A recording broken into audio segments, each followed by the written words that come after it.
Quezon Province, Realty TV. Okay, it's me again, Miss Geraldine Villarasa. Okay po, nandito naman po ako ngayon sa bayan po ng Dilgallego, Camarines Sur. Meron na naman po akong iba-vlog na isang property. Siya po ay bali 8 hectares. Dalawang titulo po siya. Isang 3.5 hectares, then isang 4.5 hectares. Iisa lang po ang kanyang owner. Ngayon po, ipagsasamahin ko na lang po siya doon sa vlog ko kasi magkadugtungan lang naman po sila ng area. Mula po doon sa National Highway hanggang dito po sa aking kinatatayuan to ay nasa 12 kilometers po ang layo niya. Then ang frontage niya po dito sa Barangay Road is nasa 70 to 80 meters ang frontage. Ano po? Then yung pong kalsada, yan makikita naman po ninyo. Yan po ay sementado talaga mula po dun sa highway. May part lang po siya na konting rough road. Then lahat po sa kanya ay sementado na. Nga lang po sa katagalan nga po na semento na tong kalsada na to, medyo may mga sira-sira na rin po. Ano po? Okay po, tara po at papasukin natin ang 8 hectares ng Dilgallego, Camarines Sur. Okay, ito po naman yung kabilang side. Ano po? Yan po ay itong side lang po na to. Magkadugtungan po ang 3.5 at saka ang 4.5 hectares. Malapit po ito sa Tabion Hills. Ano po, ng Dilgallego. Yung sinasabi po nila na parang chocolate hills ng Dilgallego, Camarines Sur. Okay, dito pa lang po sa bungad makikita po natin. Ayan, may kable na po siya ng kuryente. Kaya yung about po sa electricity, wala po tayo po problemahin. Then, ayan, meron po ditong duhat sa bungad pa lang.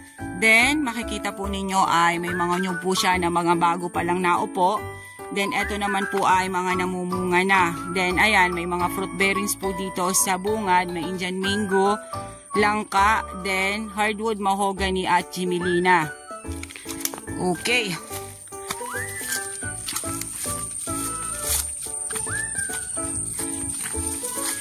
Sigurado po sa lahat po ng aking mga manonood, matatandaan nyo po itong property na to. Ano po? Kasi last time po ito ay na-vlog ko na 3.5 hectares na to. Ito pa lang po ang pinagbibili po ng seller. Nga lang po, kailangan ko po ulit siyang i-vlog. Kasi nga po, kadugtungan lang po nito yung 4.5 hectares na pag-aari din niya. Pinag-isa ko po ngayon sa pagbablog ko ngayon. Pinagsama ko na po silang dalawa. Kaya ang magiging frontage niya po dito sa Barangay Road ay itong 3.5 hectares. Then yung nasa likod po nito ay yung 4.5 hectares. Ang boundaries po nung dalawa isa pa na running water. Kasi naikot ko na po itong 3.5. Then yung pong 4 hectares, 4.5 hectares, yun naman po ang aking pupuntahan ngayon. Pero, ibibidyo ko nga po ulit ito kasi nga po sabi ko sa inyo, pinagsama ko na po siya sa isang vlog ngayon. Okay, ayan pa rin po yung bahay na kasama dito sa 3.5. Yan po ay paparenovate na lang sa makakabili po nito. May bahay na po kayong pwedeng pagtuluyan. I-renovate na lang po yan. Ayan, napakarami pong fruit bearings dito sa gilid na to ng kalsada. Tol. Then, bayabas, kay Mito. Ayan. Then, eto po, mahogany. Ang laki na punong-puno ng mahogany. Pwede na po siyang putulin para gamitin sa pagpapagawa po nitong bahay na to or pagre-renovate ng bahay na to. Ano po? Yung klase po ng lupa nito is medyo po paslant ng konti dyan sa may bandang yan. Napakaganda po nitong kaingin. Ayan, pwede po itong pagtaniman ng mais kasi yung kabilang part po nito ay taniman po nung nakaraan ng mais and hinahasikan po nila ng palay. Ano po, ito pa rin po yung likod ng bahay. Kung maalala po ninyo, yan po ay napakita ko na sa inyo. Ayan. Ito po yung part na sabi ko sa inyo na medyo po siya ay paslant ng konti. Ano po? Linis lang po ang kailangan nitong part na to. May papakita po ako sa inyo for example na same din po siya ng location or ng kalagayan ng lupa. Ano po? Dito po sa kabilang side.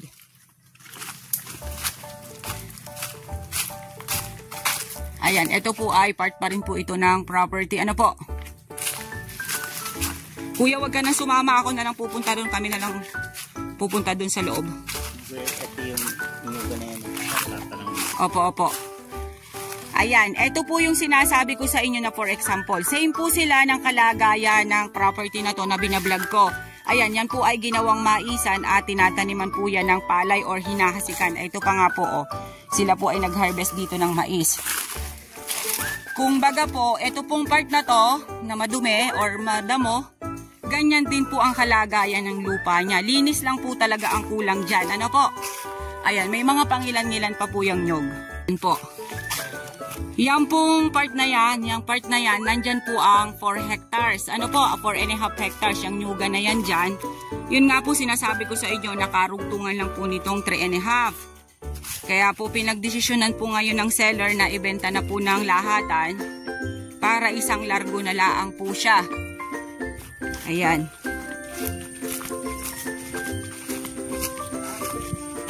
Magiging frontage po talaga nito ay yung 3.5. Kasi nandun po sa dulo yung 4 hectares and a half.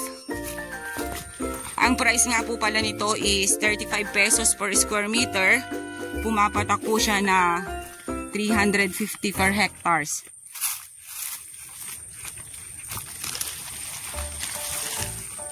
Ayan, nag-aanggilid lang po ang inyong lingkod.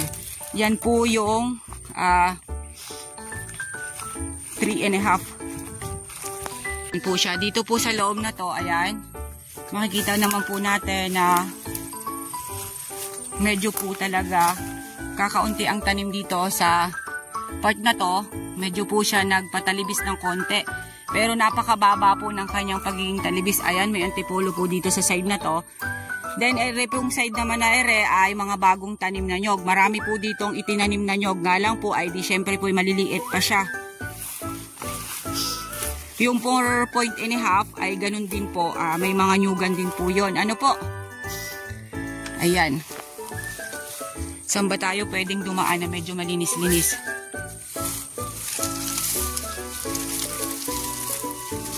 Aha. Ito po ang trabaho ng inyong lingkod. Mag-ulit, mag-ulan. Kailangan magtiyaga.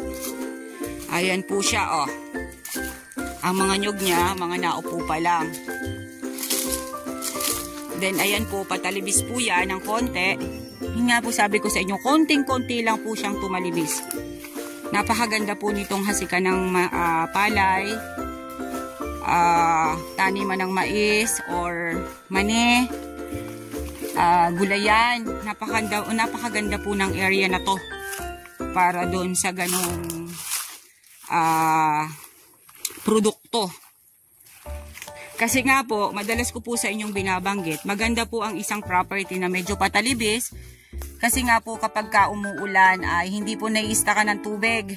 Ang tubig pong ulan ay bumabagsak pababa, kaya yung mga pananim natin ay hindi mabubulok talaga yung puno niya pagka ganyan ang kalagayan ng lupa. Ayan, marami pa rin po ditong langka sa side na to. Then ayan, mga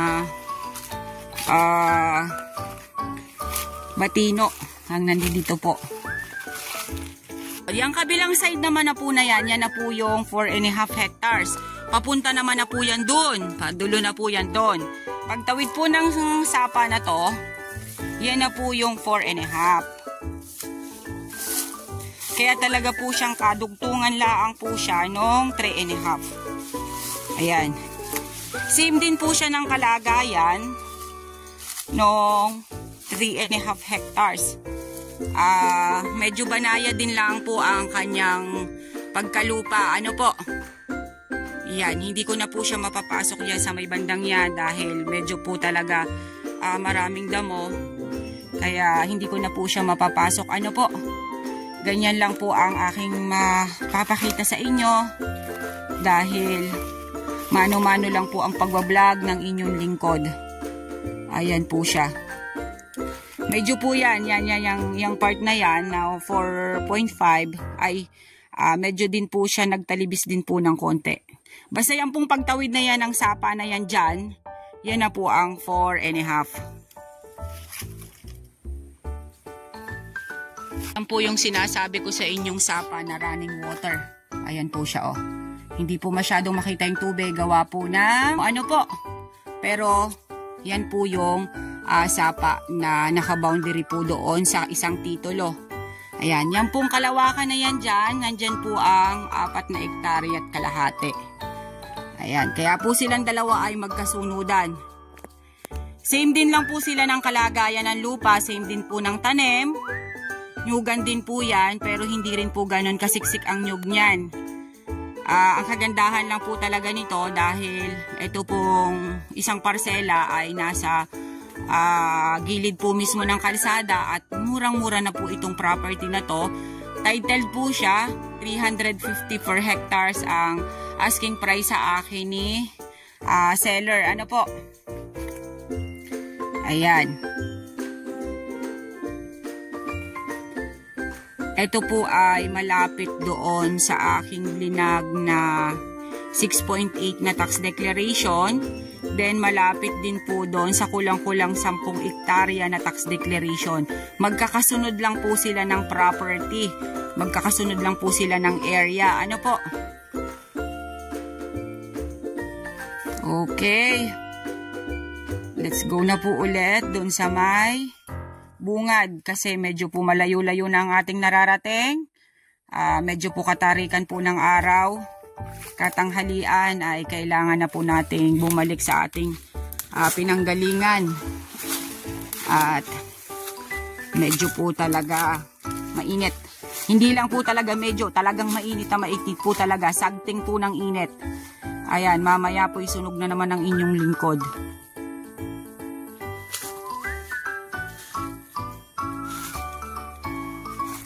Ganda ng lupang ari.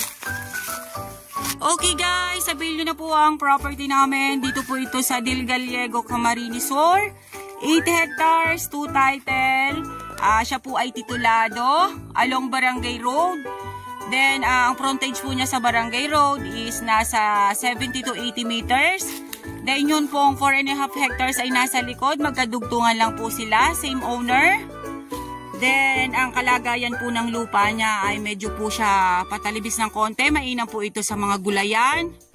Napakaganda po ng area. Ang source of water po niya ay sapa na running water.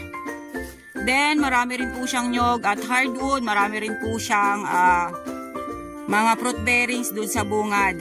Okay po, mula po sa National Highway hanggang dito po sa property is nasa 12 kilometers po ang layo niya. Yun nga po, sabi ko po sa inyo, 35 pesos per square meter, 350k per hectare. Okay po, once again po ako po ulit ang inyong site locator, si Miss Geraldine Villarasa. Muli po ako maglalambing, pa-like and share po ng aking mga vlog and pa-subscribe na rin po ng aking YouTube channel, Quezon Province Realty TV. Okay po, thank you po for watching.